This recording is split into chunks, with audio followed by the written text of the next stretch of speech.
All right, here we go, back again on the other side of the coin.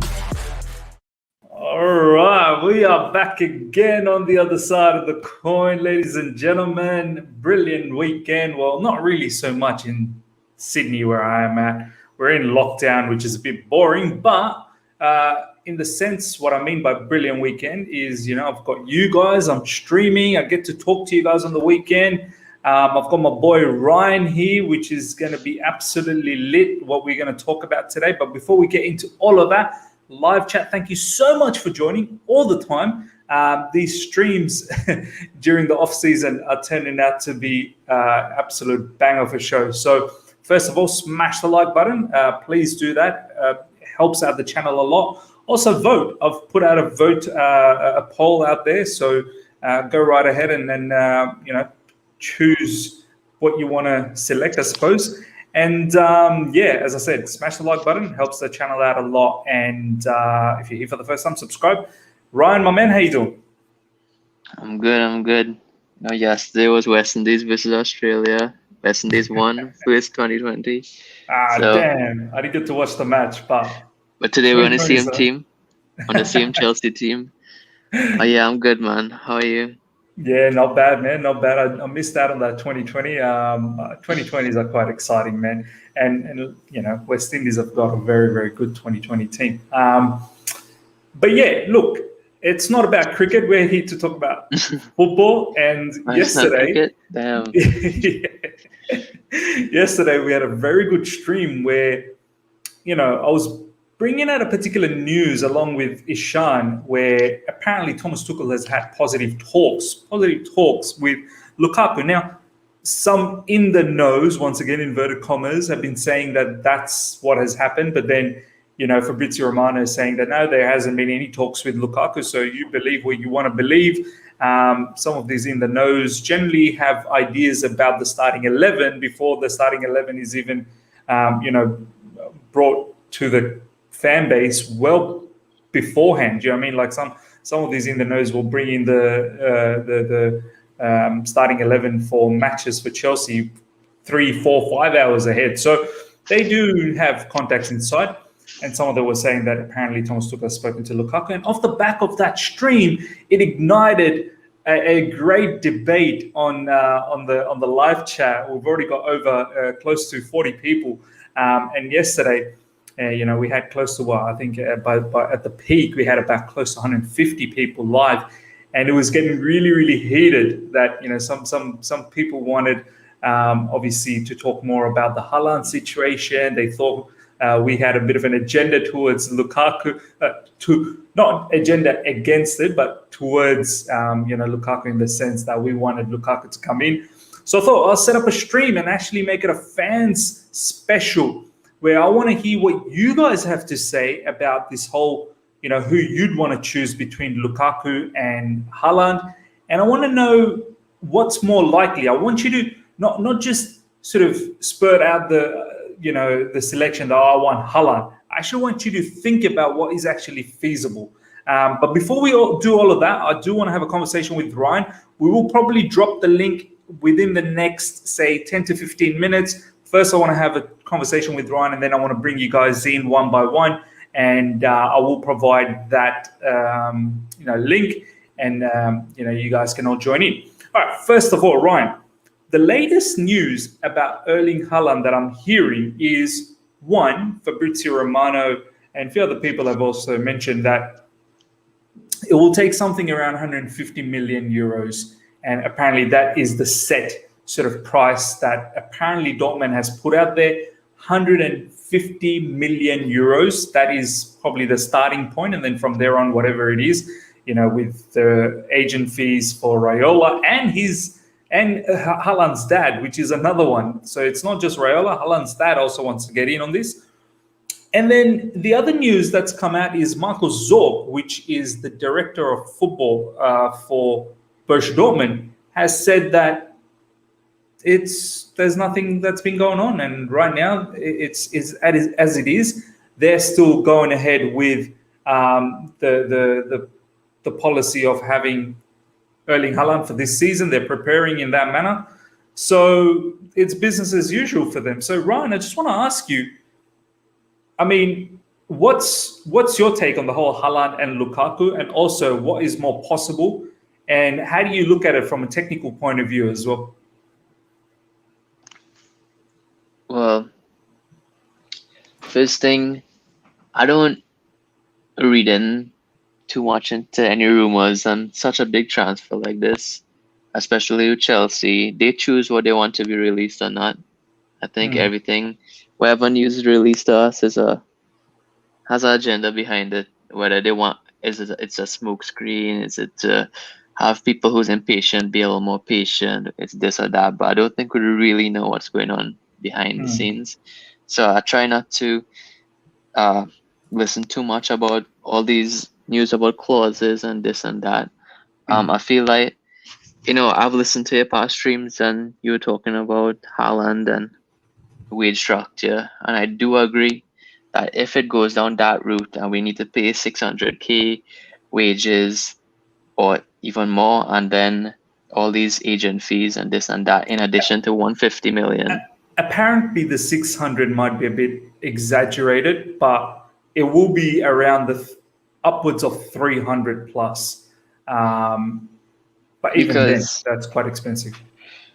I mean, yeah, we would say that, but whoever gets him on a free next year is going to pay 600 plus for that player wages. Especially if well, it's it won't be free. You'll still have to put 75 million. That's the buyout clause, apparently. Yeah. I mean, 75 million, sorry. But yeah, whoever gets him is going to pay that way. Especially if it's like a Galactico team like Real Madrid and or PSG or whoever can afford him. I think that, I don't want to everybody say me being biased against Haaland. I don't buy this identity people has on Haaland that he's a money hungry person. I mean, at the end of the day, he chose to go Dortmund instead of Man U. He could have got more money at Man U, and he chose to go Dortmund and develop his career. Second thing, this guy puts his blood, sweat, and tears anytime he puts on that shirt for Dortmund. True. He's trying his best. He's giving his all for that team, even if he knows that in a year or two he won't be here, but the rest of these players will be here. Another thing is that a lot of people is talking about, this is just opinions. I don't really have any facts here, but a lot of people is talking about Real Madrid and Galactico teams like that. But I think from a footballing perspective, it would make more sense for a player like Haaland to go to a Chelsea or a Man City or a team of that caliber. Because right now, if we're being honest, Real Madrid and Barcelona is in a state of, even more so Real Madrid, that they need to rebuild. I mean, Eden Hazard, Bale, Benzema, the front three is all 32, 33, 34 years old. And Modric, Kroos, the old guy is going. Ramos has just left. Varane is going. How much more can you do for this team? It needs to rebuild from the ground up, and I really don't know if Haaland alone could do that, or would he want to move now, or would he want to move later on? We saw Hazard went to Real Madrid at the wrong time. He went to a team that's closing off instead of it's going down from its peak. And would it be smarter for Haaland to go to our next club for 3-4 years and then go to Real Madrid when they're popping and back to the top again? That might be a good idea. And for me, 300, 350K for a player like Haaland, I don't think that'll destroy our wage thing, because you need to understand this is a once in a generation player here, talent. This is a Galactico sign in here. This is and a lot of people say that we are Chelsea FC and we deserve the best and this and that, but that's something that I have been having trouble with, because Chelsea always buys excellent players. But when is the last time Chelsea went out there and buy the best player in the world, basically, in that position? It's always a Real Madrid to buy the best player. I'm not talking about the best talent, even though Haaland is still a talent. behind Lewandowski, or even Harry Kane, he's the best striker out there. Mm. You know what I mean? Mbappe is one of the best in his position. I mean, Hazard at the time when we bought him, he was one of the best talent out there. But that was a different time. That was nearly 10 years ago. I wouldn't say That's the Hazard was. thing. That's the thing. I don't think Chelsea's ever operated in that manner, Yeah. like Real Madrid style. The How they whole bought Kaka Galactica. and this. Yeah. And the thing is, people have this idea that we are Chelsea, we make moves, this and that. But let's be honest, last year was a freak transfer window for us. Before Yeah. last year, since Mourinho's second season with Fabregas and Costa and Philip Luis, we haven't had a great transfer season since then. So people we doing like probably we're the haven't. big Chelsea FC, we're the big boys. Don't worry, we're doing things undercover. But we just capitalized on that transfer ban where we saved money for nearly 2 years. And then everybody else was on a cheaper price than usual. I mean, we got Werner for cheap, but if it was in a regular market out of COVID, Werner would have probably gone for about 70 million because look how much goals he scored. Same thing with Havertz, same thing with Ziyech. We got Ziyech for like bang on 37, I think. Yeah, Something that like was a bargain. Yeah, former not a player like Ziyech, that's still a bargain. Yeah. And we need to realize that who we are as Chelsea. I know we want the best players, but Galactico signings, we don't have the wage structure or money for that. That's why Chelsea is in the way we are right now. We are very smart buyers, very smart financially. We're not going to end up like a Real Madrid or Barcelona who get themselves in a situation of debt and debt and debt and incredible, you know? And it's one player too. We need to think about what if this player gets an injury and then we are back to square one. You know, there's so much. Yeah, but what do you think about what I'm saying so far before I get into a whole tangent? Yeah, look, my philosophy is, and look, I've said it. Yes. So first of all, shout out to Ankit. Ankit, thank you so much for the super chat. Haaland, this is our chance to sign a generational talent. Yeah, and this is exactly what I was going to say. That I've advocated for going for Haaland from the get-go. I've also entertained the thought of Lukaku as well. I'm not going to lie, but both for me are just as good as Zeke. I've got Zeke in the in the live chat, and he's been an advocate that either are just as good. The reason why Haaland is because obviously he's young, but it doesn't really matter if he's young because he ain't going to stay with us for 10 seasons. So it don't matter that he's young. We're probably going to get just the same amount of time with Haaland as we're probably going to get with Lukaku.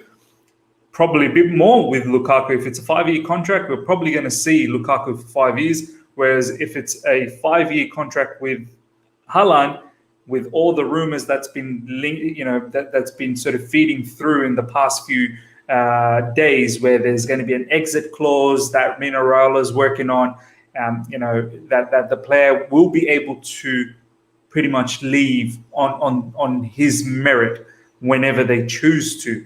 Maybe the clause might be the first 2 years you can't, and then maybe from the third season you can, or whatever the case is. I don't know. But bottom line is, Raiola sees that this particular player cannot be locked into a one club, needs to be moved on to several clubs. So Raiola can make the money out of it, and at the same time, Haaland can make the money out of it, and that's fine. I've got no issues with that side of things. It's a business, and Haaland's an absolute superstar. He's a generational talent, as most of the live chat are talking about.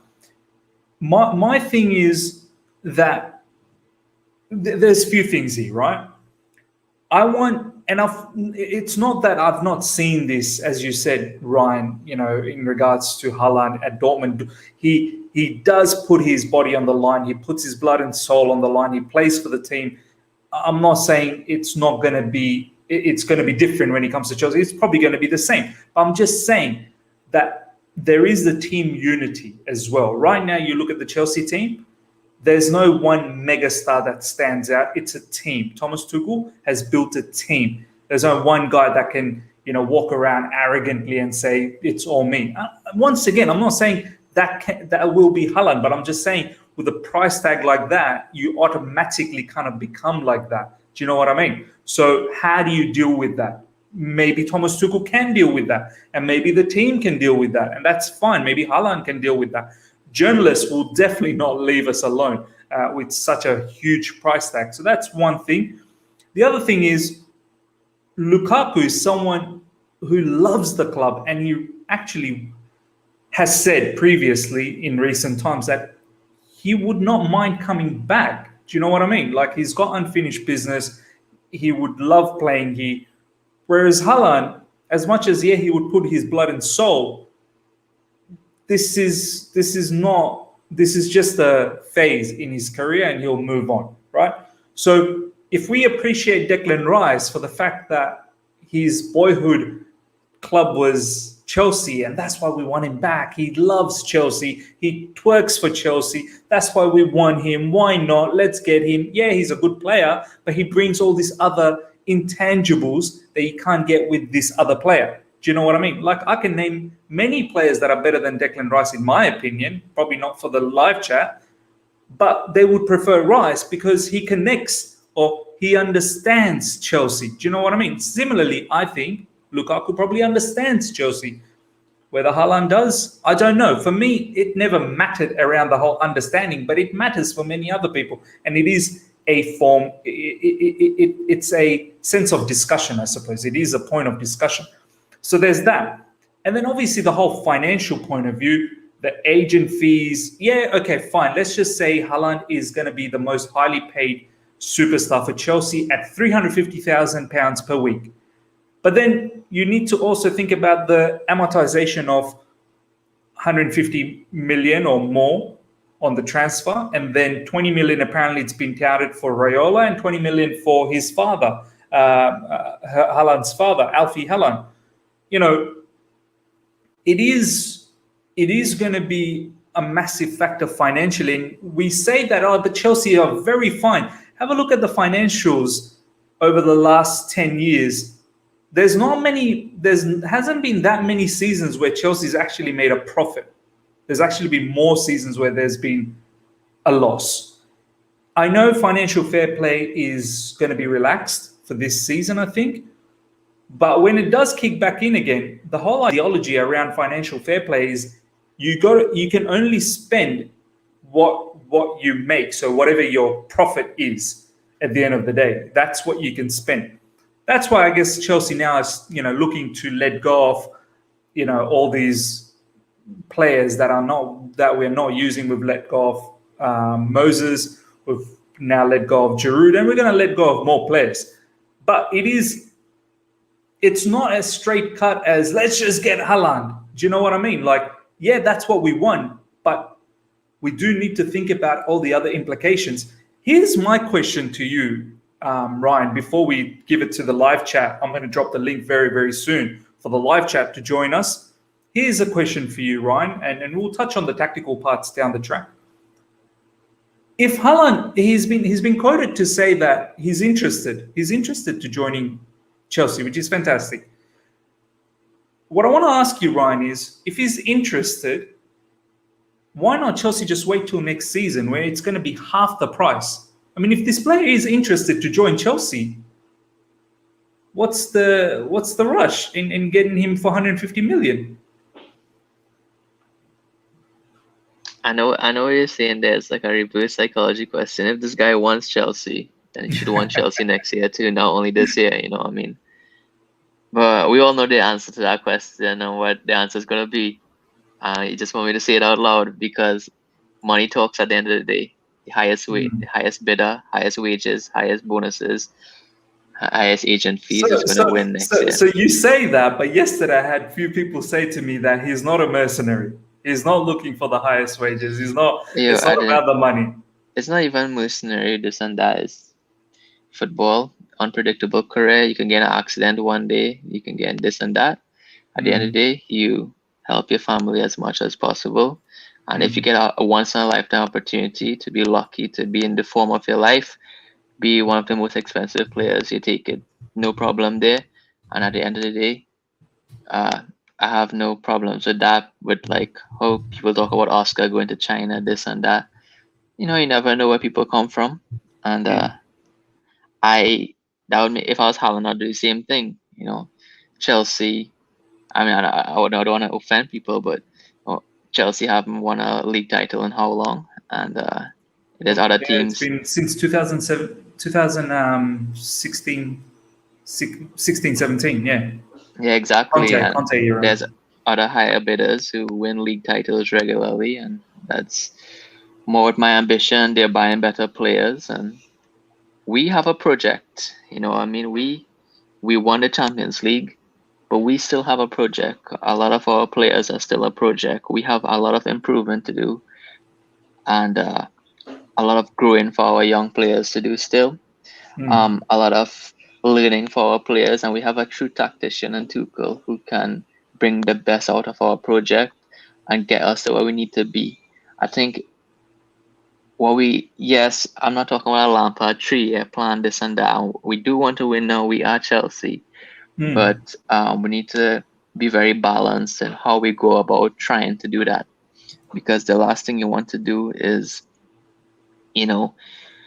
I watched a lot of Tuchel's teams before, and I watched Chelsea, and when I watch all Tuchel's team and I watch Chelsea's team, I can see that Chelsea's team is ready to suffer for Tuchel and his ideas and his way of play. They sacrifice for each other, and that is something I really respect about our team. We may not have the same quality on the ball, playing through the lines, movement through the lines, but we'll get there with good training and tactics and improvement and growth. But we genuinely suffer for each other as a team, as a whole. Yeah. And Tuchel's PSG team, I saw the spaces opening. I analyzed them all. I saw the spaces, I saw the tactics, I saw the formation, I saw the setup. But just players won't attack in the spaces enough. Whether it's between the lines, whether it's because you have players that may not want to drop in between the lines so deep. You might have players who wouldn't want to roam forward so much. You would have players who wouldn't want to be out of the action, not to score goals. You have players who wouldn't want to suffer for the team. Not even suffer, but sacrifice them not getting a goal so somebody else could run into that space and get a goal. Simple things like that. They didn't play for each other. They wanted to be the one to get the chance to score. I want to be in the box to score, not you. So it was a very monotone way of playing football. It was a lot of egos. I want to take the free kick. I want to take the penalty. And I think Tuchel said it. He feels at Chelsea he's not a manager. He's more of a coach, and that's what he loves to do, coach football. I don't think Tuchel got to flex how good of a tactician and coach he is at PSG. Yes, they played wonderful football. I'm a fan of his football that he played at PSG. Beautiful football. I really enjoyed his 4-3-3 and 4-2-2-2 at PSG. And I'm excited to see what he can do with that with Chelsea.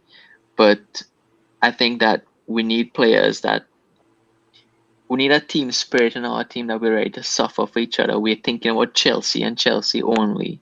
I don't want to be a stepping stone club and this and that. Because as you said, you pay for someone of that caliber.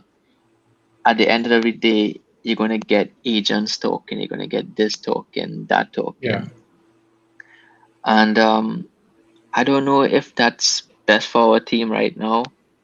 As I said, as a personality, I love Haaland. And I would want him at our team, Haaland, a player. But I think that, honestly, he's a Galactico signing. I don't know if Chelsea's a Galactico team. And you know what? I'm going to bring in the first caller, Zach, and this is a very good point. This is what I mean. Someone like Mino Raiola, you will always have a look at Pogba in Man United. Every season, it seems like he's leaving. Every season, there's rumors. Every season, there's something going on. And I'm not saying Haaland's going to be that type of a player, but I don't want the club to be dragged around like that. But let's get the first caller in. Zach, my man, how you doing? Hi, all right. Good stuff. Good to have. It's an honor being here. Thank you for having me. Not a problem, man. It's really good to have you on the channel, Zach. I've interacted a couple of times with you, I think, on Instagram, so it's really good to see you here. Zach, what's your thoughts about the whole Haaland or Lukaku? There's a whole complexity with the Haaland deal, lots of money, crazy agent. Lukaku will also have agent fees, but let's be honest, it's not going to be anywhere near like Mina Raiola. Lukaku loves the club. Recently has said he'll probably stay at Inter. Don't know that maybe that's just a PR stunt. Haaland said that he is interested, but then if you're interested, my man, why not? Let's go for him next season where he's going to be half the price. So, what's your take on all of this? I think they're both very difficult deals. Honestly, they're very difficult. I think Lukaku, it's about 150 million, something like that. Yeah. Sorry, Haaland. Haaland, And Lukaku's about. I think it's about 100 million, maybe 120 maximum. I think it's going to be less. I think I heard somewhere around 70 million, my man. Like I saw some of the journalists say he's going to cost about 70 million. I don't know. I could be wrong. The thing is, Lukaku, he said, I forgot on which platform, but he said that he won't be leaving, that he's going to stay at Inter. Players don't usually say that they're going to stay if they're leaving. I think if he's going to leave, he's going to what's the word? He's going to be like a liar, basically. So I don't think keep it discreet. You mean like just he won't obviously tell the truth. Yeah, exactly. I think that we're not going to get anyone. Ooh. I don't want to be negative, but they're both extremely difficult deals. Extremely difficult. Especially Haaland with Raiola as an agent. I don't think it's... Even his father, Haaland's father, wants money as well, man. So it's not just the agent. So, you're right. Even the Lukaku one probably wouldn't be that easy because Inter Milan's very difficult. And the thing... go on, right? I think we need to think about Inter Milan too. They lost Ashley Young. They lost Hakimi.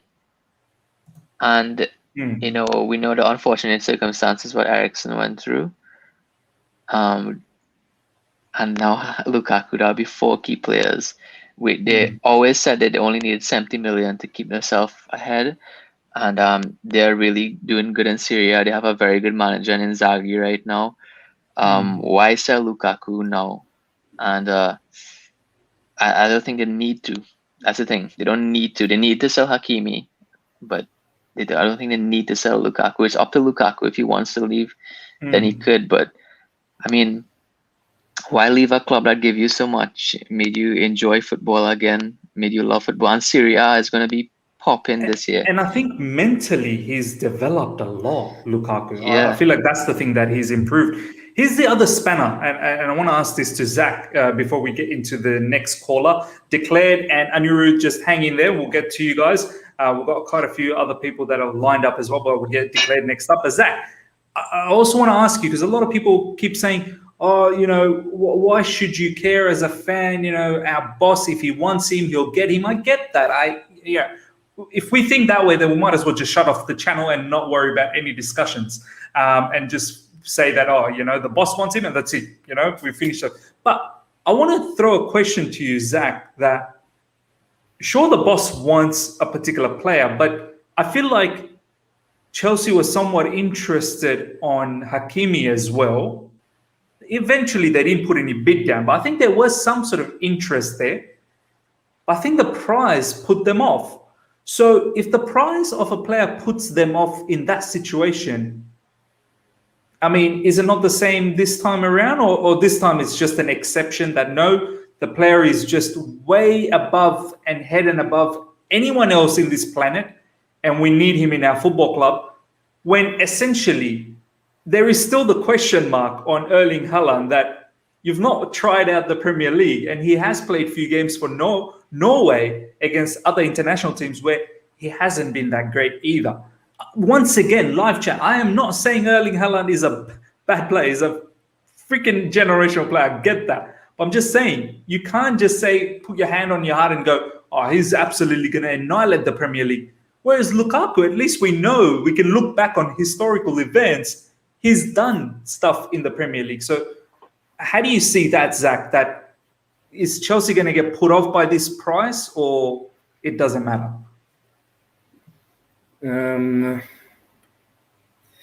I think Chelsea they don't fancy the Haaland fee. They don't fancy it. They fancy the Lukaku fee more. Obviously, he's cheaper. I think if I was Marina, I would want Haaland more. I think Lukaku would be more of a risk. Lukaku, when he was at Everton, he was banging in the goals, left, right, and center. Yeah. When he went to Manchester United, not that great. he flopped. Not flopped like he was Morata okay. flopped. Yeah, not Morata flop. Yeah. But he wasn't. He was mediocre.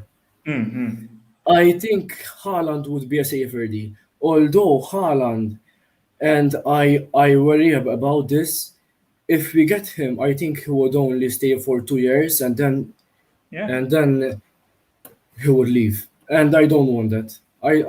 I'd rather get Lukaku for 4 years or 5 years than Haaland for 2 years. See, that there is a conversation to be had in that respect, right? Like, Lukaku will give you that many years. Haaland, as you said, you probably think 2, and then after that he's leaving. And then we're in this situation where, well, who's next? Do you know what I mean? Like, at that time, you can't get a Lukaku because they're not going to come in. And then you really are stuck in the mud as to, well, what do we do? Maybe, I don't know, Timo Werner comes along or Kai Havertz, but that's another story. But Zach, my man, thank you so much for your time, because I do want to bring in other phone guests in there. It's all lined up. I will catch you very, very soon again. Thank you so much, Zach. Thank you. Thank you a lot. Thanks. Take care. All right, we're going to have a lot of fun here. We're going to bring in Declared, and I know he's got a lot to say. Declared, my man, how you going? Miss Ryan. What's going on? Hey. Yeah, we're doing all right, man. We're doing all right. You know, you're the one who's forced me to have this particular show, but I'm glad you did, because we're going to have some fantastic conversation. I want you to just give me your spiel. I want you to talk me through the Haaland thing, the Lukaku thing, why you fancy one over the other, and do you think one is feasible or not? Hey, thanks again for doing it, because I was rolled up. I'll tell you that much. I got a lot off my chest. I hope you give me the time. I hope the callers are patient. I hope you give me the floor for a bit longer than possible, because I got a lot. You get the time. You get the time. Don't you worry. My Ishan rolled me up, because what Ishan didn't mention on that Chelsea Perspective show, he said he preferred Lukaku over Haaland. A lot of people are happy with both, but I got an unpopular opinion. I prefer Havertz over Lukaku and Haaland all the way, and that's why I'm in this stance. And I got a lot of things to back it up. At the end, you can decide whether you can see my point or not see my point. But there's a lot there to make me come to that decision. Okay. Like, I'll start off with, I think the biggest things that annoyed me yesterday was, and look, we're all Chelsea brothers here. There's no malice. I might come off strong, but I love you guys. Yeah, so, come on, man. We've got respect for each other. We know each other. Yeah. So I don't want people to get anything the wrong way. But like, I mean, you started the stream saying Fabrizio said they were looking for 10 to 12 million euros wages for Haaland, 150, which is 120. What was it again? 120 million pounds, right? 130 million pounds. Let's just say 130 million pounds. But then, and that was the starting, apparently. Yeah, and then Ishan kept echoing this rumor that I think is unrealistic. 600k. That's 31 mil a year. It's triple what was being rumored. I mean, I know look, Brian said it. Rumors are rumors. I think the wages we definitely did. Maybe we just got overboard about that. There were rumors ages ago that Raiola was looking for $1 million per week for this man. So we did get carried away with the wages. I won't lie. Yeah. Yeah. So, and then what comes with that? Everyone's then straight away gets the wage structure is going to be broken and stuff like that. Let me break down some numbers. Yeah. Kante's on 350k euro, 290k a week. Chilwell's on 220k, 190k a week, pounds, right? To break it down. Lukaku's on 150 euros, right? And 120k pounds. That's what it comes to, yeah. So so Lukaku right now is 7.5 million euros a year, right? And and Haaland's been linked to 10-12. Now, if we are getting Lukaku, he's not coming from the same money. True? You're he's coming for more. So his numbers, his wage is going to be closer to what Haaland's been linked with. And not only that, but his fees are a lot less. So Chelsea could do that movement. You know what I mean? He's still getting 150 at Inter. He's going to ask for a pay bump. He's not coming for the same money. There's no way. There's no point in moving. Yeah, for the same money. And I get that. I get that. It'll probably be a bit more than what he's on. It could be a lot more. Yeah, regardless of the fees, Miz. I wasn't including that yet. Just when I'm just crunching numbers and wage structures. So if Lukaku and Haaland came, they're not going to actually probably get more than Kante, right? Who's our highest player. They might be close to it, right? I think Haaland probably might. Yeah, but they both will be in that ballpark. Okay. I can't. Do you know what I'm saying? So it's not going to crush the wage bill. Even if he gets close to Kante, it's not crushing the wage infrastructure that is being rumored that everyone's been using. Is what I'm getting at, right? They're still going to be amongst some of the wages of. I just compared. They're going to be close to Chilwell and Kante. Chilwell is just new. You know what I mean? He's not the biggest player. And when you think about it, when it comes to striking positions, they're always the highest paid wages. And there's no one knocking goals like Haaland. So even if he becomes free, let's say 300, just over Kante, it's well worth it, right? There's no one doing it. So it's not going to crush the wage structure. It's in the ballpark. And then you're also saying that, well, he's going to be half the price. I found that a little bit unrealistic too. Like every rumor, and I'm going to say this a lot, we're going to maybe compare it with some common sense and try get our own good conclusion. Because for me, Inter bought out of form, overweight Lukaku for 80 million euros. That's 73 million pounds, something like that, right? And so how much are they going to ask for an in-form, in-shape Lukaku? That's why his valuation is 100 mil. I don't think they're going to ask anything less than 100. So now we have 150 versus 100 and maybe some in between. So there's really a closer gap to the numbers here that are being thrown around. And then also, like, I know you brought up Barca. That was a bit of fear mongering that was going on around there. Because it's a completely different situation. But Barca profited off a dynasty. They had so much money to throw. They did free transfers casually of over 100 mil. You know what I mean? And massive wages. If COVID didn't happen, they would still be okay. They would have been dismissed. They just so rely on incoming money and not a rich owner like we are, right? Which is a different situation. Look, everyone talked about Havertz. When the rumors around Havertz, right, was a similar feeling at the moment. Everyone said, because the rumors were we're going to pay over 100 mil for Havertz, and everyone lost their minds, and wage structure and everything. It's all deja vu. You know what I mean? And then, I think. Look, okay. So let me, because I want to interject and counterpoint on some of the points that you've talked about. One, I think with Havertz, there was actually a lot that were okay with it. You're right. I'm not denying that there wasn't also that group of people that were worried about the size of the deal, but there was a lot that were for it because he's young, right? Similarly, in this case with the Haaland thing. Now, a few things that I want to say.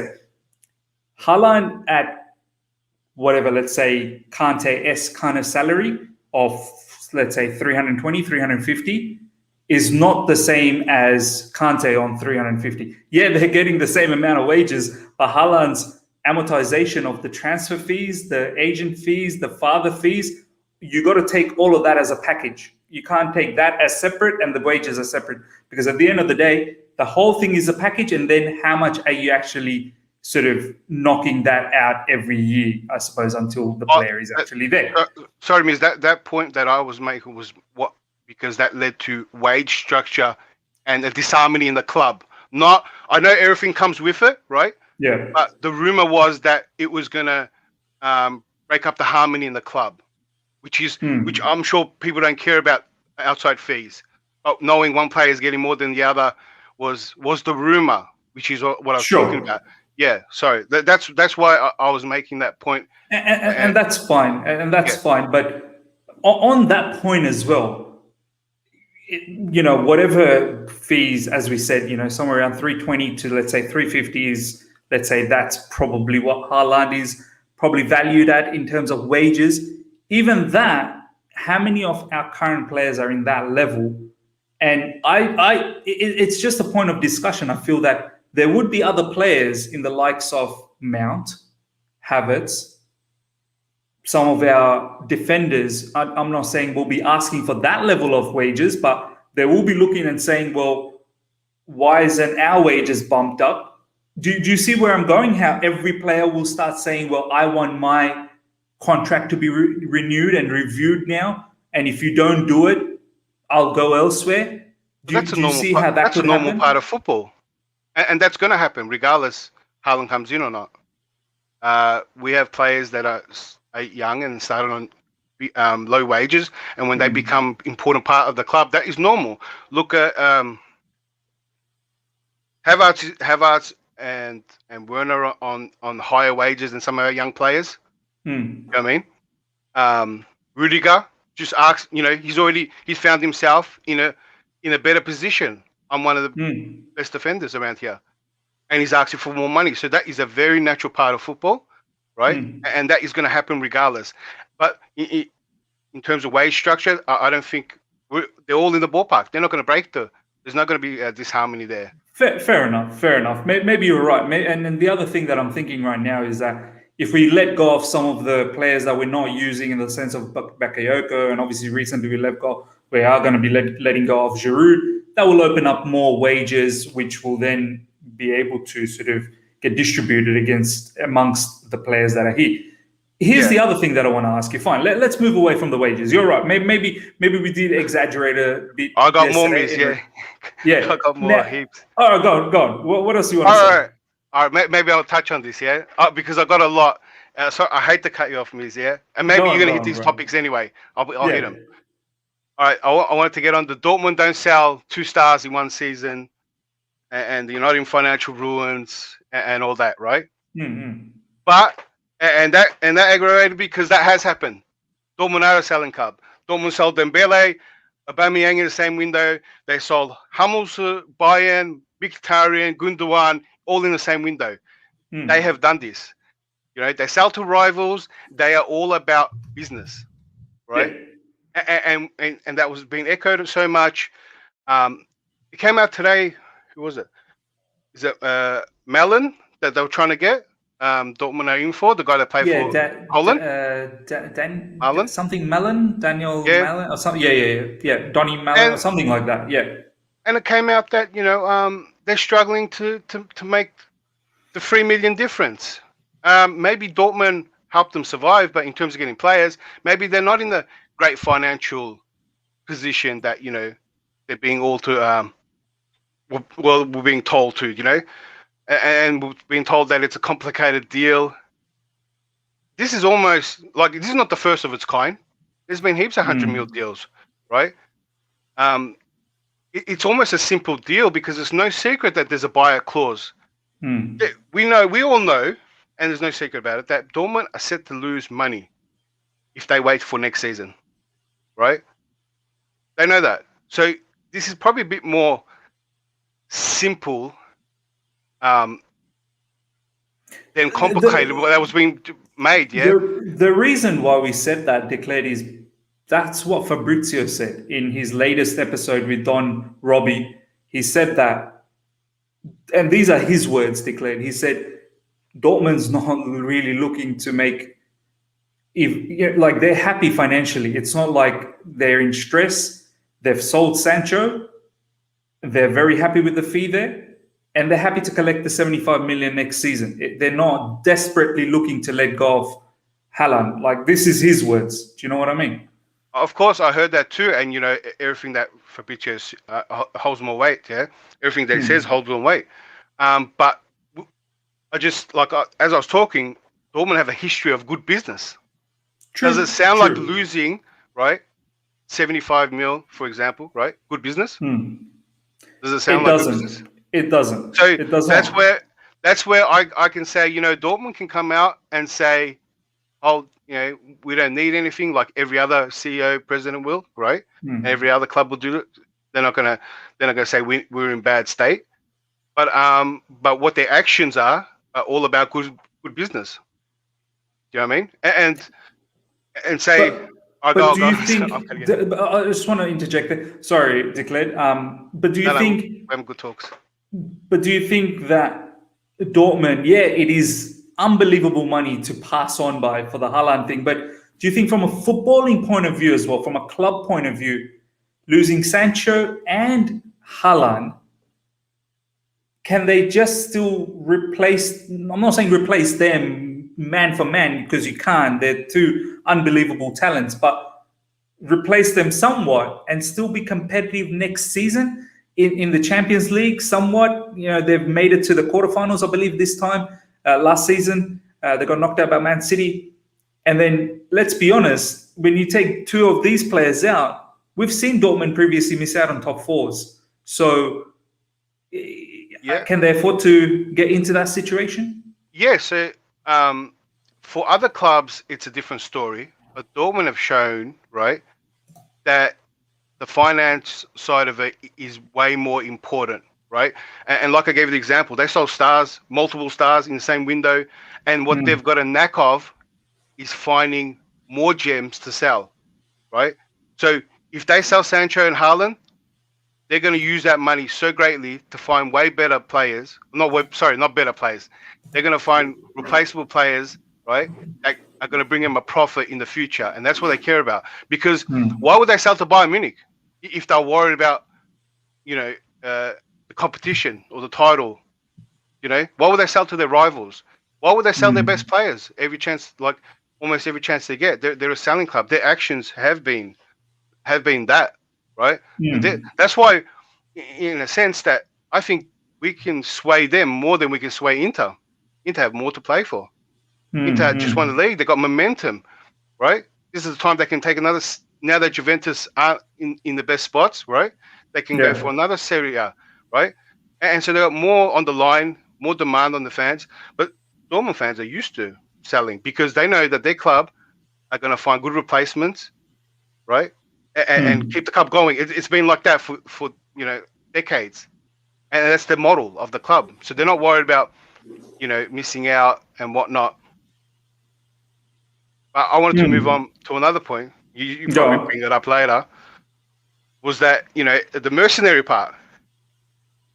I mean, this was a bit of this has been used a lot, and I find that always ironic that that Haaland's going to come here. He's going to leave in 2-3 years. He's going to leave in 5 years. He's gone. He's going to go to Real. Yeah, but and people have been said Mino Raul's players are mercenaries. That's who he attracts. And Lukaku was a Mino Raul player, so people forget. People also forget that Lukaku's been to 6 clubs in 10 years, and Chelsea will be 7th. So, I mean, everyone's using mercenary, but does that apply to Lukaku? Because we're talking about something that hasn't done, like Haaland hasn't done it. Lukaku that probably applies for Lukaku as well. I won't lie. Yeah. But here's the thing. All right, we're gonna, because there's quite a lot of other callers. I want to ask you a couple of questions before we go to the next ones, because I want to get to them as well. Declared. I hope you're satisfied, man. I'll give you enough time, right? But I do want to ask you the one final question. Well, maybe you and me need to have a session. Maybe you and me need to have a session one day. I do want to ask you one thing. Yeah, the whole mercenary thing, you know, as I said, you can probably say about Lukaku, but do you like the fact that someone like Lukaku, in recent times, we know there was a bit of flirting going on with Drogba in social media, where they were flirting around the whole idea of maybe coming back. You know, Lukaku, he seems like he really loves the club. There's no doubt about that. He said it many a times in interviews. He said that last time he went to United is because he didn't feel like Chelsea really wanted him. You know, he wants to be loved. And maybe this time as well, he probably won't come because the love is all for Haaland. That's fine. But the question that I want to ask you, Declared, is, do you like a player that actually wants to join the club, or do you want a player, you know, someone like Haaland, who's supposedly saying he is interested? And I've said the whole question that if you're interested, we might as well just wait next year because you're going to be half the price. But how do you look at the both thing that, you know, do you want a Lukaku that is probably going to have the final destination as Chelsea, or do you still want someone like Haaland, who's, as I said, most likely after 2 or 3 seasons going to go? I need to point something out with the passion of Lukaku, right? Okay. People forgot that he chose Man United over Chelsea. And it did come out that Chelsea thought it was done. It was talked about. Conte wanted him badly, and Man United hijacked the deal. Now, how much influence Raiola had? I know Lukaku was partying with Pogba at the time too, so Agent Pogba there too, right? And he celebrated. Now, let me tell you this: if Rice was in that situation, and the way we talk about Rice, do you think that he would choose Man United over Chelsea? No, but in this case, Chelsea are just as much going for Rice. That's the thing. Like, Chelsea's made it quite evident that he's number one selection.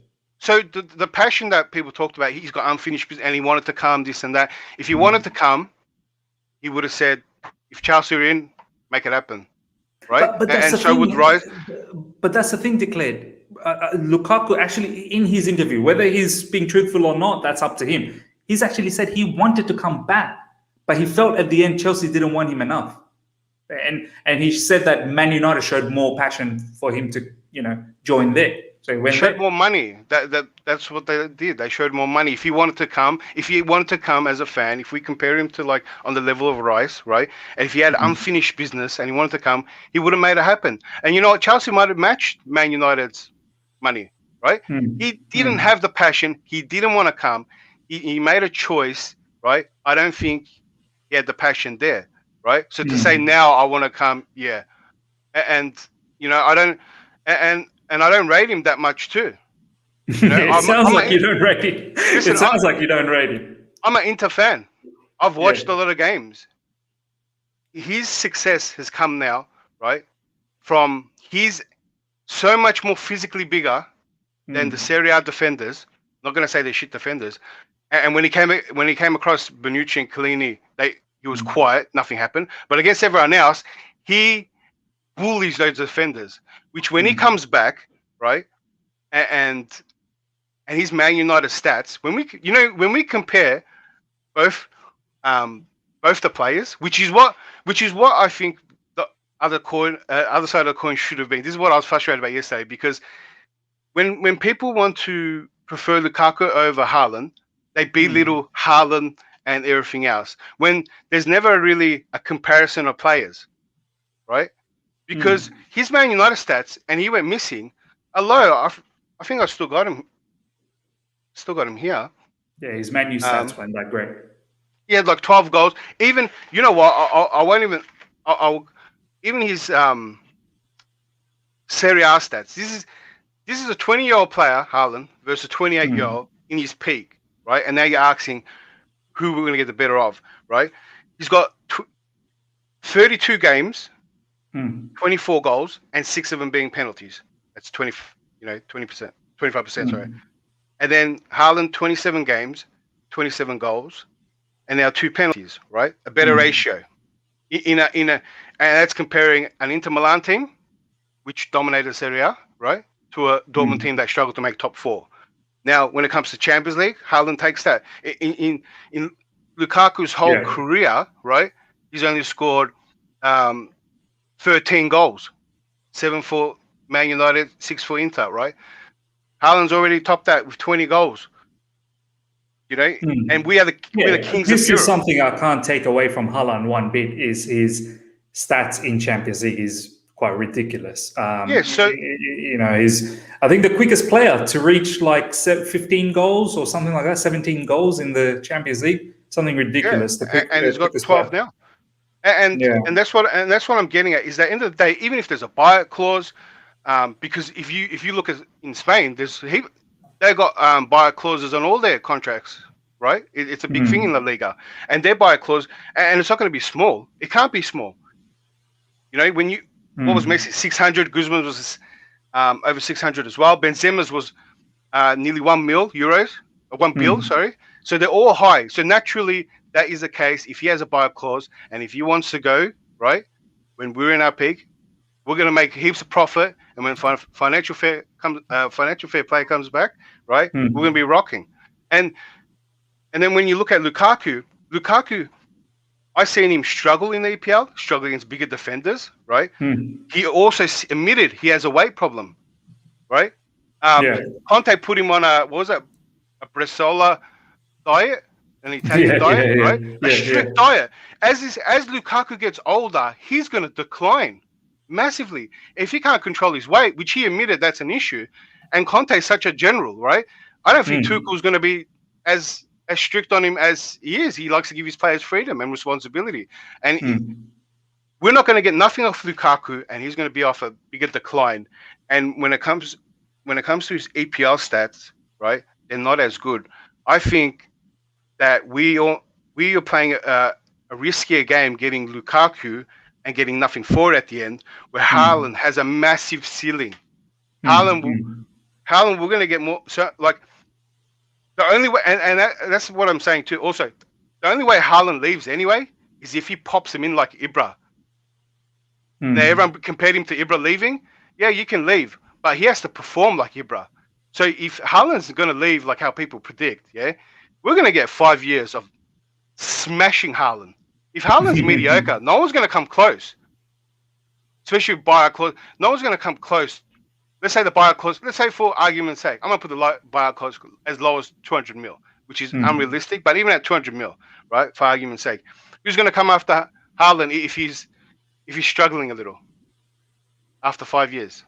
We're going to cop it, but no one's going to come in for him. So Haaland has to perform to leave if he wants to leave. If these rumors are true that like people are predicting that he's going to leave, we're going to get 5 years of a killer Haaland, right? And then we're going to get so much, and we're going to make profit on him. So everything for Haaland ticks, right? Even though if he's a mercenary, even you take all the bad stats, even if his old man wants money, whatever, we're still going to make. He has to provide, and we're going to come out on top regardless, just as Dortmund have. But with Lukaku, we're not going to get nothing for him, and this could be his last big paycheck. It will be his last big paycheck. It will be his last big paycheck. But at the end of the day, Declared, honestly, you've made some really compelling cases. You know, live chat, as you said, Shebu Victor here, caller making nice and thought-provoking points. 100% you are, man. And obviously, we could probably sit here and talk about this whole thing for long and long. Man. I do want to get to other callers. So, Declared, I hope you got that out of your system, and we will have you back again on another stream for sure. Thanks again, man. I could have talked till your lockdown lifted. But yeah, if you need me back, I'm here. I needed it. Thanks, everyone. I hope I persuaded people to be bring them on my side. The persuasion was already at Haaland's side anyway from the get-go. If you look at how about this, votes, my persuasion was Havertz over Lukaku is where I'm at. Because and we you can know put the what? money somewhere else. Yeah, you know what? Ryan is one who advocates that as well, to be honest. But Declare, thank you so much, my man. I gotta get to other callers, Thanks, so other do callers. appreciate that. Yo, Miz, I want to Yeah, ask you something. yeah. Everybody's talking about Lukaku and Haaland, right? Hmm. But they're missing one key thing here. What idea is it that people have that the football Tuchel wants to play? What philosophy Tuchel has? Because for Tuchel's whole career, he's never used an out-and-out number 9 like a Lukaku or Haaland. So I'm thinking, and yes, he has used this 3-4-2-1 formation in all his clubs, in Dortmund, PSG, and here. And in all, he did not use an out-and-out number 9 as much. Yeah, he used Cavani from time to time, but Cavani is still not yeah, someone said Ryan reminds me of those cricket commentators. Such a cool voice. It's like Ian Bishop or something. Anyways, Yeah, that's why I have him on, man. He's got this cool Trinidadian voice, man. It's just epic. yeah, but I'm saying like even Cavani, he wasn't an out and out striker. He would drift so much to the wing, like a Mandzukic. Same thing with Mandzukic, even though he didn't play for Tuchel, he would drift so much to the wing, drift deep. Some strikers drift deep just to be like a wall, and they would just bounce back the ball and wherever, create space for others to run in behind. Whereas other strikers would drop deep with a purpose of creating chances on and off the ball. So Mandzukic, Cavani, Zlatan, Harry Kane are all strikers who drop deep and wide and can create majestic passes in behind for runners. And I don't see I think that's a kind of caliber, that's a kind of player Pep would like, Tuchel would like, a kind of fluid movement on top. I've never seen him with a typical number 9 that just holds down play and this and that. What idea of football do people think Tuchel wants to play? I don't think Tuchel has a philosophy. I don't think Tuchel has a system, but I think he has a philosophy of football. And it's always been that fluid movement on top. Smart 100% movement. agreed. And one thing that's required for smart movement on top is ball playing defenders and midfielders, and nobody seems to be really thinking about that so much. You know what I mean? We have a perfect setup, like Sari said it. We have the perfect players to play his football. And I believe his football is similar to Tuchel's football, except for the pressing and this and that. But I think that the football we saw was not really Tuchel's football yet. We haven't seen Tuchel's football yet. We've seen defensive press counter-attack. I think we've seen more of a Nagelsmann kind of football, a kind of Leipzig football we've been seeing for this past few months, and that's why we did so good in Champions League. But when it comes down to the EPL, when teams sit back, we still don't have a clue how to break down teams. We still don't have a clue how to play between the lines. We still don't have a clue how to break down between the lines. It's not as simple as getting a target man and crossing and hope he headers it. It's more of creating a fluid, systematic team that can play dynamically, that can run in between the lines, create space for each other. Everybody could suffer for each other and create beautiful, fast, quick football between the lines. And that's something Tuchel loves to do. He did it with his 4-2-2-2 at PSG. He did it with his 4-3-3 at PSG. He did it with his 4-2-3-1 at Dortmund. He did it with his 4-1-4-1 at Dortmund. So why? That is his philosophy. Dynamic, fluid football between the lines. Possession-oriented football. It's a beautiful type of football. The football we have seen at Chelsea is a Leipzig football. We defend, we press, we get on the break, and we counter-attack. But I think that's a safe kind of football. I don't know if Chelsea is a club that buys managers the time to implement attacking philosophy as that. Remember, we have a young team here. That's what Sarri tried to do with Chelsea. He tried to implement attacking philosophy, change the culture of Chelsea. And at the end of the day, he wasn't ever going to get that time to really do it, even though he chose to leave. Tuchel, he didn't need that time at PSG because look at the players PSG had and look at the league they had. They were the best team, so it's easy to impose that And then it's football heritage. People laugh at Mourinho, but think about the teams, the managers before. Emery was a tiki-taka kind of football. Blanc was attacking football. And before that had, very good managers. Ancelotti, PSG had 10 years of attacking football before Tuchel came in. We had 10 years of defense before Sarri came in and Tuchel came in. So we need to change our philosophy. If people want a beautiful tiki-taka and this and that, and beautiful modern day football, then it's different. It's not it's not English football is good. If you want to change a philosophy of a team, we need to think about how we're going to improve this current crop of players. If Tuchel is going to have time to improve this current crop of players, is Tuchel going to get time to change the philosophy of Chelsea Football Club with these players? Because we're all talking about a quick fix, but I think that Werner, Havertz, Ziyech, Pulisic, Hudson-Odoi, all these are magnificent players. We need to actually work on developing proper system, getting our centre backs playing, getting our midfielders being better ball players. People talk about Jorginho, this and that he keeps the tempo, but Jorginho under Sarri, under an attacking manager who had a system, was one of the most vertical passes I've ever seen. Now at Chelsea, we are blinded to think that he's just keeping the tempo sideways and that he's amazing for doing that. But there's much more to Jorginho. Same to with Ziyech. If he starts on the right and he drops into central, you know how much space is going to be created on the right side? And then that's where we need overlapping players. We need a right center mid who can get up and overlap. We also need a right back who can overlap so we can cover those spaces. We have so much good players, but we're not going to use it. And we're not using it, and we're not using it. And we're just here thinking how to spend 100 mil, how to spend 100 mil, how to spend 100 mil, how to spend 100 mil on this player. But we spent 250 or 60 million last year, and we still didn't reap the rewards of it yet. And we still, now we're thinking about another 200 million and another. Whether you like it or not, our team has way more potential than it really is right now. And we need to take that into consideration. It's not a matter of just spending the next 200 million and think it's going to win us trophies. We have a manager here that we can create something special for the next 5 years, a philosophy. We could change the whole culture and play of Chelsea. And we need to think about that deeply. I don't think it's a matter of we need goals, so let's buy best number 9 there is. No, we need to think about what players we have, what manager we have, what philosophy we have, and what's going to work best for that philosophy. Perfect, man. I want to bring in some more callers, man.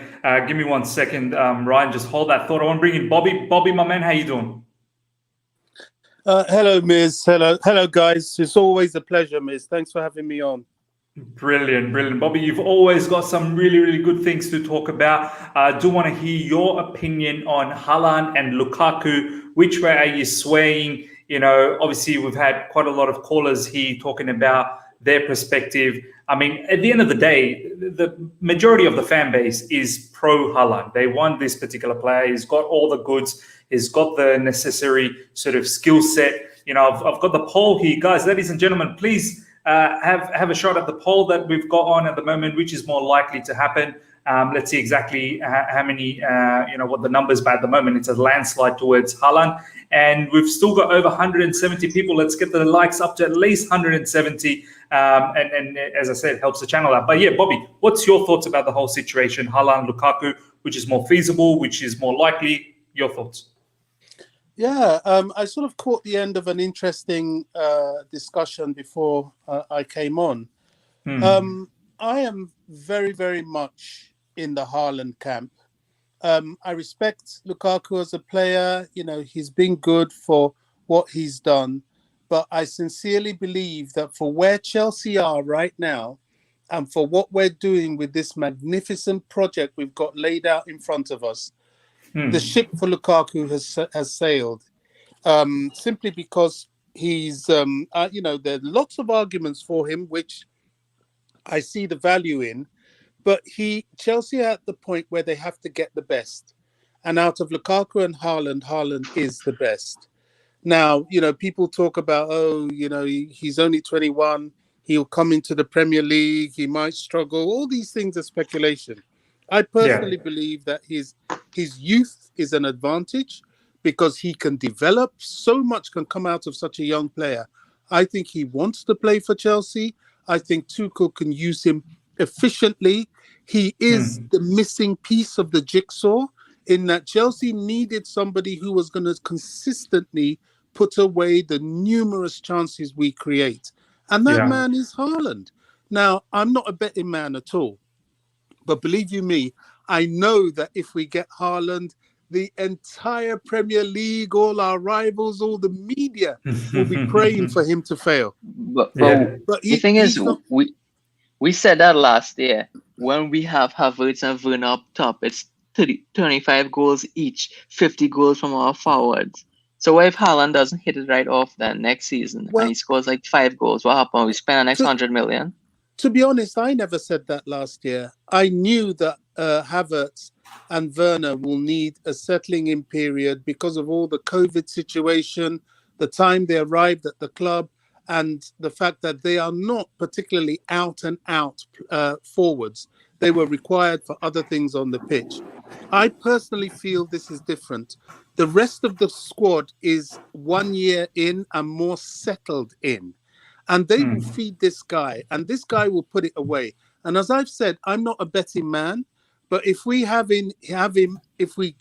when we get this deal done, because I believe we will, every man and his dog is going to be wanting this guy to fail. But I would bet that he will drop 20, 25 in his first season minimum because of how he plays, who he is, the characteristics he has, and the fact that he's coming in to fit into a team that is in and around his age and is just that little bit further in their settling into Chelsea and will help him along. We shouldn't be afraid of this deal. I know it is a big money deal. Of course it is. People are saying, oh, there's going to be 40 million for this, 40 million for that. Look, Dortmund, Riola, his father, they're all businessmen. Profit is profit. Profit has its limits. They know that if you get too greedy, you lose profit. All these guys are looking for and are salivating for is to see the colour of Chelsea's money. And all Chelsea's doing is to clear the decks so that their books can be balanced, they'll be good with financial fair play, and then they'll drop money that they know that will be picked up by Dortmund. And the demands that we are expecting from Riola and people like that, believe me, it's not going to be that bad. Profit is profit, mate. If they see money, they're going to take it. I want to ask you the final question, Bobby, and then I want to get 2 more callers. You said that you're very confident that he's going to come in, he's going to drop at least 20 to 25 goals. What makes you feel that this is going to be the case? Not focusing on Haaland's skill set, because that's fantastic. I'm more wanting to know your thought process around the tough league that Premier League is. It's not that easy to just bang in the goals in the Premier League. You need to be You need to be special. Do you know what I mean? Yeah, something special. So what makes you think that this is the case for Haaland? Miz, I have never stuck my neck out like this for any player in any position. And by the way, apart from Haaland, we do need a goalkeeper, but that's another discussion. But why I'm prepared to stick my neck out for Haaland is because of the chances we create. Now, we do enough. I mean, we've got, the other caller did allude to it, we have really a very special squad. I mean, when you think of our forward line, people like Ziyech, what's the American kid? I always forget his name. Pulisic, Mason Mount, Havertz. Hudson-Odoi coming off the bench. I mean, when these boys really click and get into their own, it's going to be formidable. And let me tell you, with Haaland, why I believe he will do it is that, yes, the Premier League defenders are going to target him.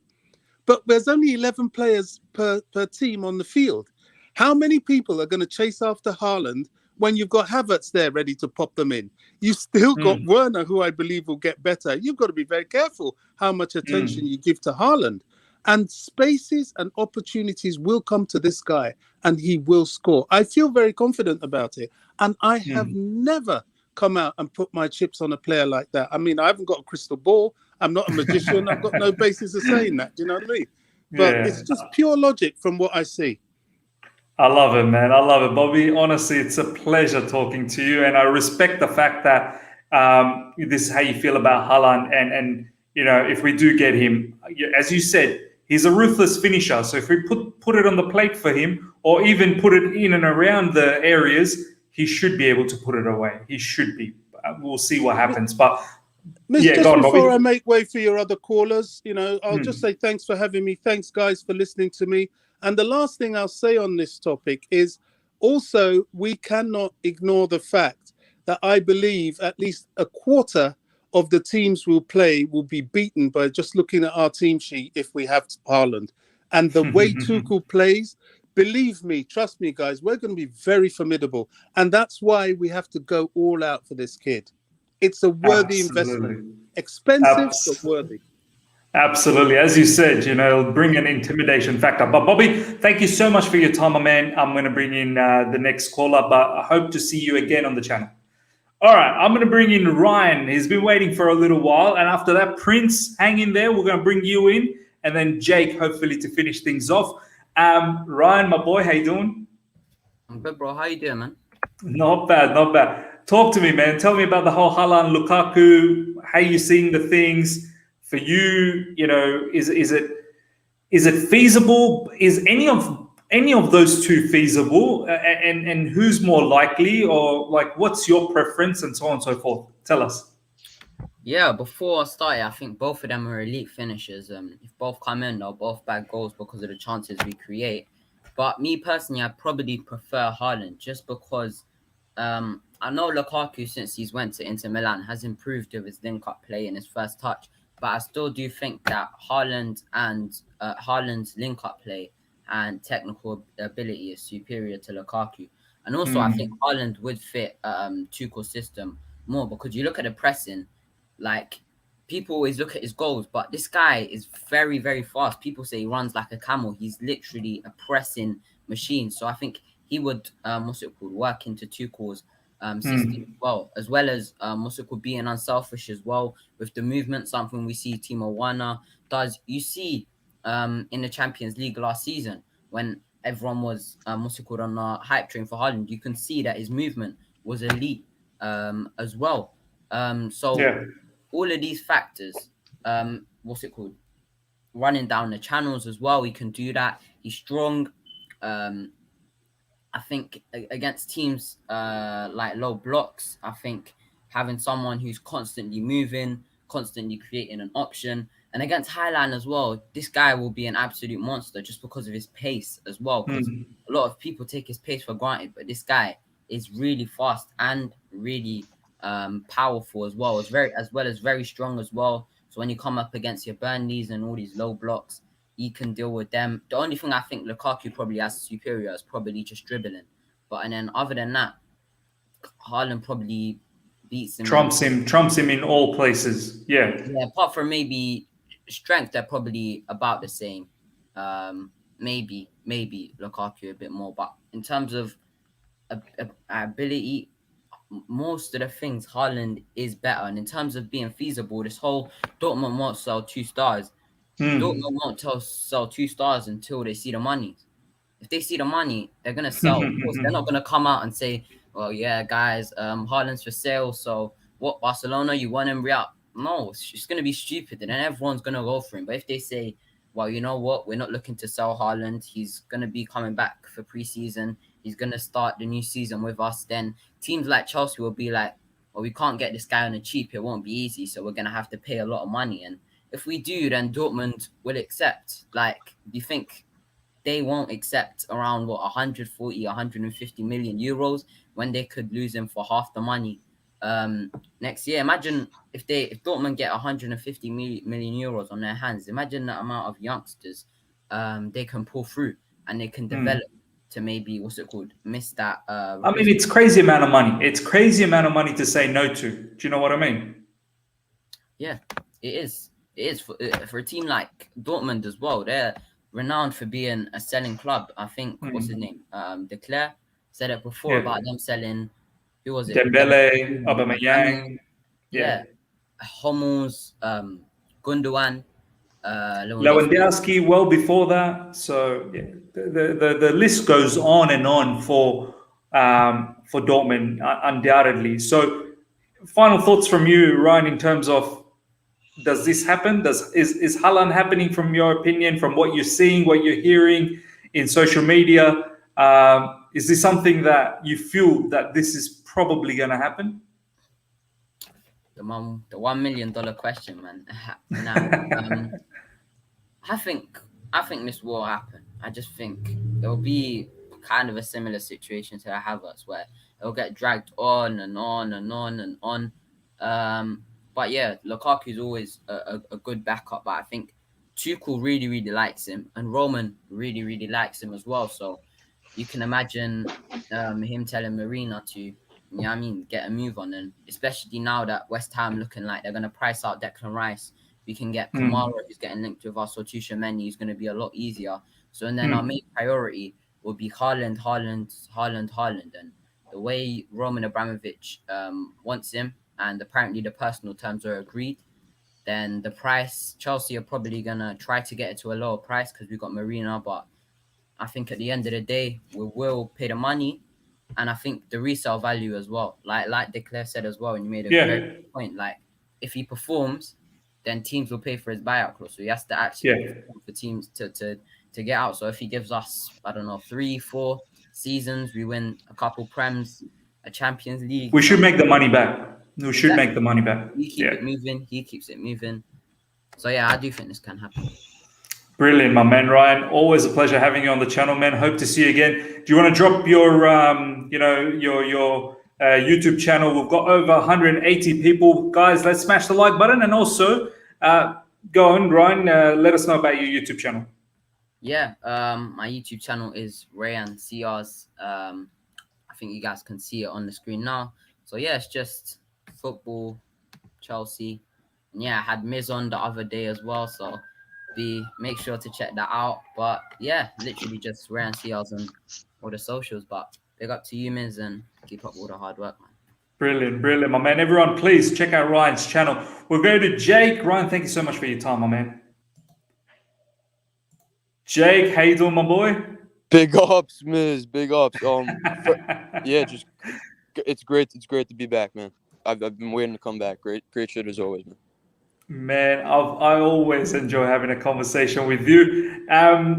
Jake, talk to me, man. How are you feeling about the whole Lukaku and Haaland situation? I mean, for you, it doesn't matter who it is, or do you feel that we will be okay either way, or you are persuading Haaland because age, the skill set, it's a win-win situation, like many other people have said. Maybe Fitz, he's probably more inclined to listen to what Tuchel has to say, whatever his game plan is, as Ryan said. How do you feel about the whole situation, Jake? I'm sorry, my dad was just saying something. I'm definitely a one-word answer, and that's Haaland is. Also, last time you asked me about breaking the wage structure for Haaland, I did mean to say yes. I think I just talked a little quietly, and maybe you heard me say no, but I definitely think it is feasible to break the wage structure for Haaland. But regarding attributes, like you just said, age, buyback value, like De Cler had said, like I like Lukaku. I do. Like he's a hold-up player. He's as big as anyone. He's a natural goal scorer as much as anyone. But again, like when it comes, like I don't even think Haaland will bag us 30 goals if he comes to us next season. But Lukaku is not a given for that, even despite him being that natural goal scorer. We've seen how hard it is in the past for countless players to come to the Premier League and just translate their form to the Premier League. But regarding like Haaland, this man Erling Haaland, real quick, I saw someone put up the stat in the chat. You showed the message. This man Erling Haaland is the fastest player to 100 career goals in all competitions. That's faster than Messi, faster than Ronaldo, faster than Lewandowski and Mbappe, anyone. So this guy, if anyone, like, if there's any less of a percentage for anyone to translate a bad goal scoring form, it's him. Like, he's not going to become Morata. But besides the point, like, I think the Claret said it, and a few others people, like, the resale value is insane for like, we obviously want him for the long term, but like, that's why, and you know how much I love the aspect of this team being in a golden age, you know what I mean? But like, that's all the more reason you gamble on someone like Haaland and Lukaku, because clearly there's resale value in Haaland if you were to use this as a stepping stone. And again, like, I was just in and out of the show. I could be reiterating stuff that people have said, but it's just that's clear as day. And again, like, just the aspect of like Dortmund selling their people, like, if they get the money, of course. And I was just looking at their squad roster, because I actually love Dortmund. Like, if you're neutral when it comes to Dortmund, I'm sure you love Dortmund. They got an attractive team, and it's just like, yeah, they got Emre Can. I mean, besides, this is what I'm saying. Like, I mean, you know, I mentioned Daniel Malin before. Like, he could be the replacement for Sancho, and like maybe that's why I think Tammy Abraham makes all the more sense to replace Haaland, because Isak's now gone to Sociedad.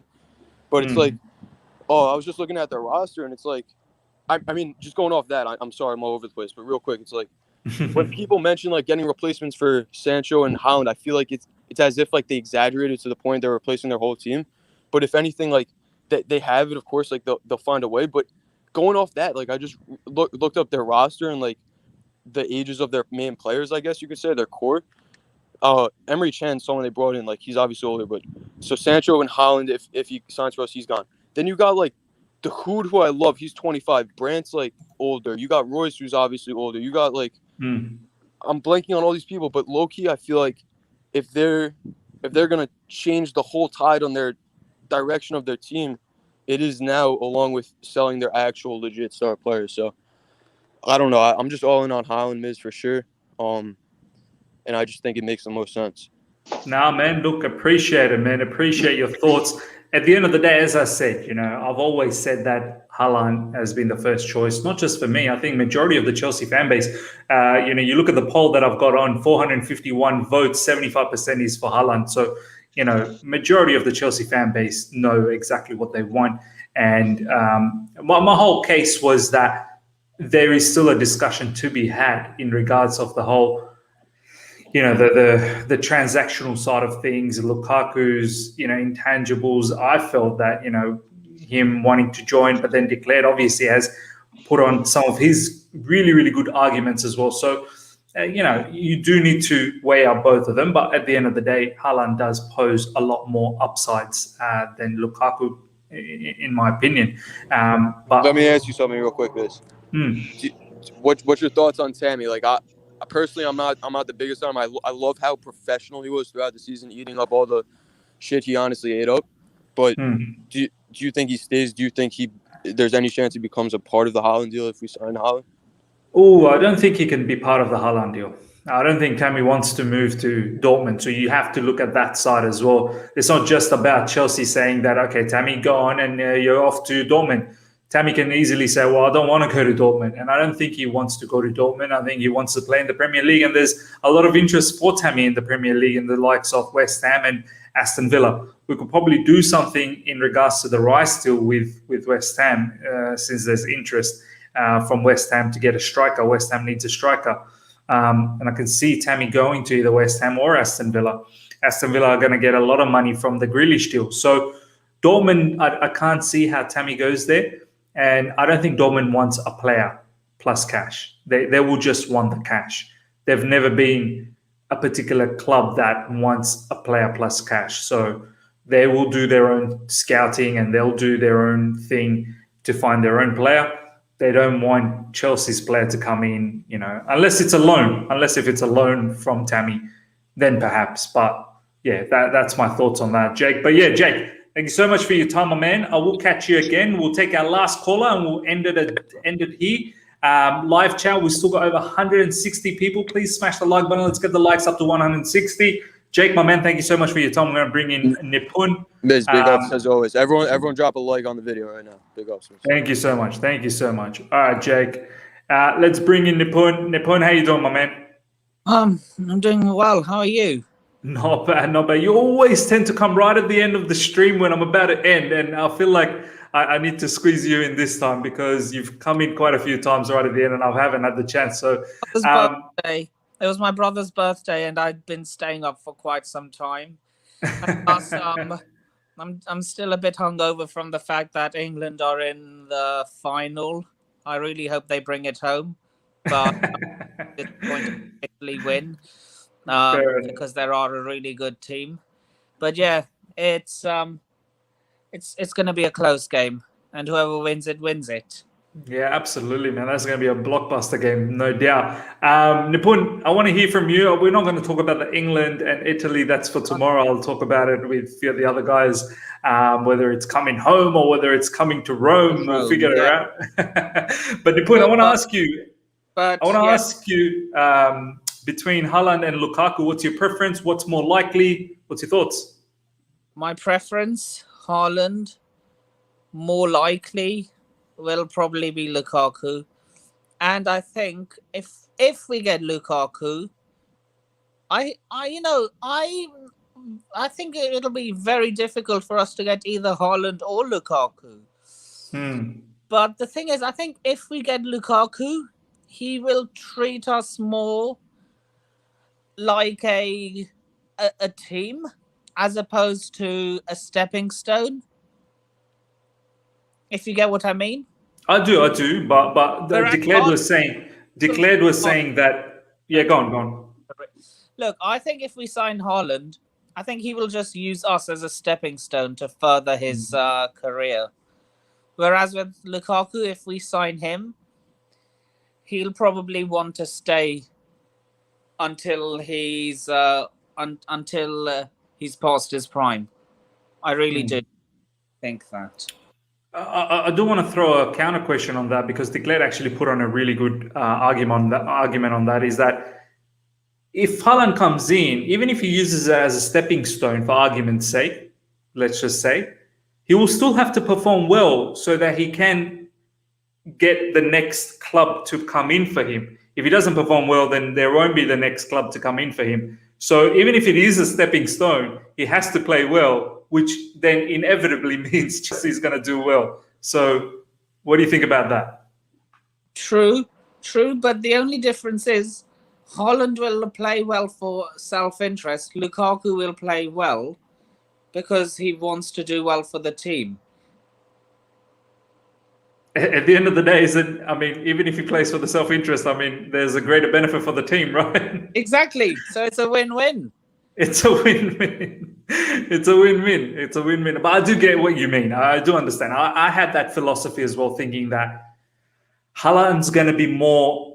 I don't know, but he may not be. And I think from what I've seen in Dortmund, he is very much a team player. I don't think it's about him. He is very much a team sort of player. I've seen it in Dortmund when they've played there.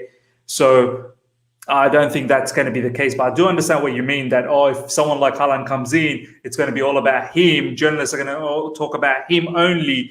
And then the whole team unity, what's going to happen to that? I understand that. But I don't think it's going to be like that. Haaland just doesn't come across that personality for me. But...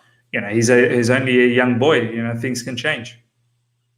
Yeah, man. But yeah, after you end the broadcast, I need to ask you a few questions. Fair enough. Okay. All right, ladies and gentlemen. Nipun, maybe you can ask me this question on Instagram if you want, on the message, or do you want me to? I find it easier asking in person. All right, okay. Ladies and gentlemen, let me just take you out of the stream. I'll bring you back after once we're done. So let me just take you out. I'll bring you out again. Ladies and gentlemen, that pretty much wraps us up. We've talked about a lot about the Haaland and Lukaku situation. We've heard what you guys had to say as well, all the different fans. We've had quite a lot of callers. I'm sorry for the people that I couldn't get into the show. Literally, we've streamed for 1 hour and 33 minutes. It's very difficult to bring everyone in. And I want to give each and every one of you guys enough time for you to say what you have to say, as opposed to bringing in 10, 20, callers at once. And it's just a madhouse. I don't want that. I want it to be structured so everyone gets to hear what they have to say. Please come in next time whenever I'm having these sort of live fan call-ins. And if I notice you guys again, I will definitely bring you guys into the show first up and give you guys the time. So once again, I do apologize if I haven't been able to get through to some of the callers. I know there were a lot more people that were waiting. It's just a limited amount of space, but hopefully you had a very good stream. You've liked what you've had to hear from a fan's perspective. Do smash the like button. As I said, helps out the channel a lot. If you're here for the first time, subscribe and check out Ryan's socials in the description. Ryan will be starting a new page very soon. Also getting on the act on the poll, which I'll end very soon. But Ryan, any final thoughts before we go? No, man, I think this is a good discussion. We got everybody's input. I feel like as someone who studies research, we can get main points. Some people want him and some people don't want him because they think we'll be a stepping stone or whatever. But at the end of the day, these two choices are two world-class strikers, and we'd be lucky to have any of them in our team. So 100, man, 100. All right, ladies and gentlemen, on that note, have a very good day and catch you all later. See ya.